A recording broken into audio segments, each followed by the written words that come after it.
हर हर महादेव। दोस्तों, स्वागत है आपका राधा रानी चैनल पर। दोस्तों, अभी तक आपने चैनल को सब्सक्राइब नहीं किया है तो सब्सक्राइब कर लीजिए। दोस्तों, प्रदोष व्रत, जिसको हम त्रयोदशी व्रत के नाम से भी जानते हैं, जब हम इसकी कथा पढ़ते हैं तो कथा पढ़ने से पहले हमें शुचि व्रत की कथा अवश्य पढ़नी चाहिए या सुननी चाहिए। तब हमें पूर्ण फल प्रदोष व्रत का मिलता है। दोस्तों, इस वीडियो में हम शुचि व्रत की कथा पढ़ेंगे। आइए पढ़ना शुरू करते हैं। दोस्तों, प्राचीन समय की बात है कि दो पुत्रों से युक्त एक अत्यंत निर्धन ब्राह्मणी थी। एक दिन उस ब्राह्मणी को प्रदोष व्रत एवं शिव जी के पूजन की महिमा का वर्णन करते हुए महर्षि शांडिल्य के दर्शन हुए। उस ब्रह्माणी ने अपने दोनों कुमारों के सहित प्रणाम किया। तत्पश्चात उस ब्रह्माणी ने महर्षि से पूजन का विधान पूछा। शांडिल्य मुनि ने भी उस ब्रह्माणी की भक्ति और श्रद्धा को देखकर प्रदोष व्रत एवं शिव जी के पूजन का संपूर्ण विधान बताया तथा कहा कि तुम अपने पुत्रों से प्रदोष व्रत एवं शिव जी का पूजन करवाओ, जिसके करने से तुम्हें 1 वर्ष के उपरांत मनोवांछित फल की प्राप्ति होगी। महर्षि के इस प्रकार के वचनों को सुनकर वह ब्रह्माणी बोली, हे ऋषिवर, आपके दर्शन होने से मेरा जीवन आज धन्य हो गया। यह शुचि व्रत नाम का मेरा पुत्र है तथा यह राजसुत मेरा धर्म का पुत्र है। ये दोनों आपकी शरण में हैं, आप इनका कल्याण कीजिए। उस ब्रह्माणी को अत्यंत भक्तिपूर्वक विनय करते देखकर मुनि ने उन दोनों बालकों को शिव जी के पूजन का विधान एवं महात्म्य अत्यंत सुंदर ढंग से बताया। बालक विधान एवं महात्म्य को जानकर अपनी माता के साथ शिव जी के मंदिर में चले गए। उस दिन से वे दोनों राजकुमार मुनि के द्वारा बताए गए विधान के अनुसार प्रदोष के समय शिव जी का पूजन करने लगे। इस प्रकार 4 महीने समाप्त हो गए और शुचि व्रत एक दिन अकेले नदी में स्नान करने चला गया। वह अभी स्नान कर ही रहा था कि उसे एक दरार में चमकता हुआ घड़ा दिखाई पड़ा। शुचि व्रत ने पास जाकर देखा कि वह धन से भरा हुआ है। उस धन से युक्त घड़े को शुचि व्रत घर ले आया तथा उसने माता से कहा, हे माँ, मुझे शिव जी की कृपा से धन से भरा हुआ यह कलश प्राप्त हुआ है। वह ब्रह्माणी धन से भरे हुए उस घड़े को देखकर अत्यंत चकित हर्षित हुई और राजसुत को बुलाकर कहा कि पुत्र, शुचि व्रत को अत्यधिक प्रसन्नता हुई, किंतु राजसुत ने कहा कि यह धन शुचि व्रत को उसके पुण्य के प्रभाव से प्राप्त हुआ है, अतः मैं इसमें हिस्सा नहीं लूंगा, क्योंकि मनुष्य को उसके अपने कर्म का फल स्वयं भोगना पड़ता है। 1 वर्ष बीतने पर एक दिन राजकुमार वसंत ऋतु में शुचि व्रत के साथ जंगल में घूमने गया। वे दोनों बहुत दूर निकल गए। वहां पर बहुत सी गंधर्व कन्याओं को उन दोनों ने देखा। ब्राह्मण के पुत्र ने गंधर्व कन्याओं को खेलती देखकर राजकुमार से कहा कि अब हम लोग वापस लौट चलें, क्योंकि ये गंधर्व कन्याएं शीघ्र ही मनुष्य को मोहित कर लेती हैं। इतना कहकर वह ब्राह्मण कुमार रुक गया, किंतु राजकुमार कन्याओं के विहार स्थल में बिना किसी डर के अकेले ही चला गया। गंधर्व कुमारी ने उस राजकुमार को देखकर विचार किया कि क्या स्वयं कामदेव ही इस राजकुमार के रूप में आए हैं।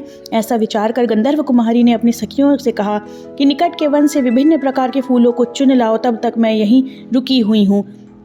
जाने के बाद राजकुमार से परिचय इत्यादि पूछना चाहिए। गंधर्व कुमारी की बात सुनकर सभी सखियां फूल चुनने चली गईं। सखियों के चले जाने पर उन दोनों ने एक दूसरे की ओर देखा और उनमें प्रेम उत्पन्न होने लगा। गंधर्व कन्या ने उस राजपुत्र को आसन इत्यादि देकर उससे पूछा कि आप यहाँ क्यों आए हैं और आप कहाँ के रहने वाले हैं। गंधर्व कन्या के प्रश्न का उत्तर देते हुए राजसुत ने कहा कि मैं मात्र पितृहीन एक राजकुमार हूँ तथा मेरे राज्य विदर्भ को शत्रुओं ने छीन लिया है। आप कौन हैं तथा यहाँ क्यों आई हैं? मुझसे आपको क्या कहना है? राजकुमार की इन बातों को सुनकर गंधर्व कुमारी ने कहा कि मेरा नाम अंशुमति तथा पिता का नाम विद्रविक है। मैं संगीत अर्थात गायन विद्या में अत्यंत ही चतुर हूँ। मेरे गायन को सुनकर देवांगनाएं तक मोहित हो जाती हैं। मेरी यह इच्छा है कि आपको और मेरा प्रेम सदैव के लिए हो जाए। अपनी बात कह सकने के बाद उस गंधर्व कुमारी ने अपनी मोतियों की बनी हुई माला राजकुमार को पहना दी और वही माला उन दोनों के प्रेम का चिन्ह बन गई।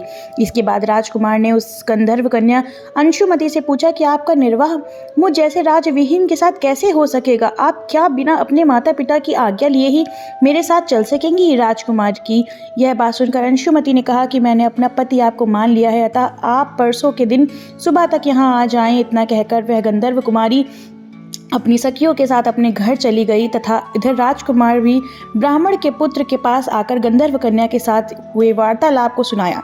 फिर वह घर जाकर उन्होंने संपूर्ण वृत्तांत उस ब्राह्मणी को सुनाया, जिससे वह अत्यंत प्रसन्न हुई।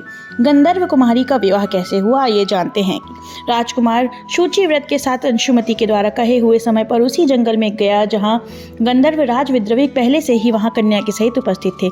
उन्होंने उस राजकुमार तथा ब्राह्मण पुत्र को बहुत ही सम्मान के साथ ही कहा कि परसों मुझे शिव पार्वती ने यह स्वप्न दिया था कि मेरा भक्त धर्मगुप्त नामक राजकुमार राज्यविहीन होकर इस पृथ्वी पर भटकता हुआ फिर रहा है। इसलिए तुम अपनी कन्या का विवाह उसके साथ कर दो तथा अपनी सेना द्वारा उस राजकुमार के राज्य को शत्रुओं से लेकर उसे सौंप दो। यह राजकुमार अत्यंत भाग्यवान है, अतः मैं अपनी प्रिय कन्या आपको समर्पित कर रहा हूँ एवं अपनी सेना के द्वारा आपको शत्रुओं का नाश करके राज्य आपको प्राप्त करवा दूंगा। आप इस लोक में 10,000 वर्षों तक अनेक प्रकार के सुखों को भोग कर अंत में इस कन्या के सहित शिवलोक को जाएंगे। राजकुमार से स्वीकारात्मक उत्तर पाकर विद्रविक ने अंशुमति की विवाह राजकुमार धर्मगुप्त के साथ कर दिया तथा दहेज में बहुत अधिक दास दासियों के अतिरिक्त गंधर्वों की सेना भी दी ताकि वह अपने शत्रुओं से अपना राज्य वापस पा सके। राजकुमार धर्मगुप्त ने उस सेना की सहायता से युद्ध किया और उसे विजय भी प्राप्त हुई। राजकुमार का शुभ मुहूर्त में राज्याभिषेक किया गया एवं वह उस ब्राह्मणी को उसने अपनी राजमाता एवं ब्राह्मण पुत्र को छोटा भाई बताया। इस प्रकार वह राजकुमार प्रदोष व्रत एवं शिव जी के पूजन को करके राज्य तथा धन पुत्र आदि से युक्त हुआ और अंत में भगवान शिव के लोक को चला गया। जो कोई भी प्रदोष के समय इस कथा को पढ़ता या सुनता है, भगवान शंकर की कृपा से उसके सभी दुख दूर हो जाते हैं और पापों से मुक्त हो जाता है एवं अंत में दुर्लभ मोक्ष को प्राप्त होता है। जानते हैं कि ब्राह्मण का वृत्तांत क्या है। प्राचीन समय में एक अत्यंत निर्धन ब्राह्मण किसी गांव में रहता था। उसकी साध्वी स्त्री सदैव भगवान शिव का पूजन एवं प्रदोष व्रत करती थी, अतः भगवान की कृपा से उसके एक सुंदर पुत्र की प्राप्ति हुई। एक दिन ब्राह्मण का पुत्र गंगा स्नान के लिए जा रहा था कि मार्ग में उसे चोरों ने पकड़ लिया, किंतु उसके पास कुछ न पाकर तथा संपूर्ण वृत्तांत जानकर उसे उन चोरों ने छोड़ दिया। चलते चलते वह एक बरगद के पेड़ के नीचे आराम करने के लिए रुका और वहीं पर वह सो गया और उस देश के सिपाहियों ने उस बालक को चोर समझकर राजा के पास ले गए। राजा ने आज्ञा दी कि जेल खाने में डाल दो। इधर सिपाहियों ने राजा की आज्ञा से उस ब्राह्मण पुत्र को कारागार में डाल दिया। साथ ही उधर उसकी माता प्रदोष व्रत में शिव जी का पूजन कर रही थी। उस व्रत के प्रभाव से शिव जी ने अर्धरात्रि के समय राजा को यह स्वप्न दिया कि तुम्हारे कारागार में जो वह ब्राह्मण कुमार बंद है उसे प्रातः काल होते ही छोड़ दो, नहीं तो धन राज्य पुत्र सब कुछ नष्ट कर दूंगा। इतना कहकर शंकर जी वहां से अंतर्ध्यान हो गए। सुबह राजा नित्य क्रिया से निवृत्त होकर मांगलिक वस्तु आदि छूकर मंत्रियों सहित सभा में बैठा, साथ अपनी स्वप्न सबसे बताया और सिपाहियों को आज्ञा दी कि उस ब्राह्मण पुत्र को जल्दी से जल्दी कारागार से छोड़ दो। सिपाहियों ने राजा की आज्ञा पाकर ब्राह्मण पुत्र को राजा के सामने उपस्थित किया। राजा ने उस लड़के से संपूर्ण घटना जानकर उसके माता पिता को बुलाकर उन्हें 5 गांव पुरस्कार दिया और कहा कि अब आप अपने घर को जाएं। तब वह ब्राह्मण अपने पुत्र व स्त्री के सहित अपने घर गया और आनंद पूर्वक रहने लगा। साथ ही शिव जी की कृपा से उसके समस्त दुख दूर हो गए। इस प्रकार जो कोई भी इस व्रत को करता है, भगवान शंकर की कृपा से उसके संपूर्ण मनोरथ पूर्ण होते हैं एवं अनेक प्रकार के सुखों को भोग कर अंत में वह मुक्ति पाता है।